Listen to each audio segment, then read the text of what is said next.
Army chief Asim Munir نے gold medalist Arshad Nadeem کو D H A Multan میں پلاٹ دینے کا اعلان کر دیا ہے۔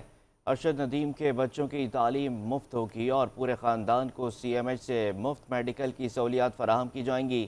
Army chief general Syed Asim Munir کی جانب سے ارشد ندیم کے اعزاز میں تقریب ہوئی۔ آئی ایس پی آر کے مطابق گولڈ میڈلسٹ ارشد ندیم کے اعزاز میں تقریب جی ایچ کیو آڈیٹوریم میں کی گئی۔ آرمی چیف نے ارشد ندیم کی کارکردگی کو سراہا اور کہا کہ ارشد ندیم کا کارنامہ قابل فخر ہے۔ ارشد ندیم کی کامیابی سے پوری قوم کو خوشیاں ملی ہیں۔ پوری قوم نے ارشد ندیم کو اس کے کارنامے کے مطابق اعزاز دیا۔ Army chief general Syed Asim Munir نے ارشد ندیم کو شیلڈ بھی پیش کی۔ فوجی افسران نے اپنی نشستوں سے کھڑے ہو کر ارشد ندیم کو داد دی۔ آرمی چیف نے ارشد ندیم کی والدہ سے بھی ملاقات کی، نوجوان کھلاڑیوں کے ساتھ تصاویر بنوائیں اور ان کی حوصلہ افزائی کی۔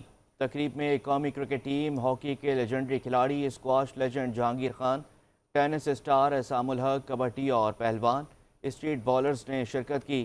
آرمی چیف نے نوجوانوں کو صحت مند سرگرمیوں میں شامل کرنے پر زور دیا اور اسپورٹس مین کو سپورٹ اور انہیں بااختیار بنانے کے عزم کا اعادہ کیا۔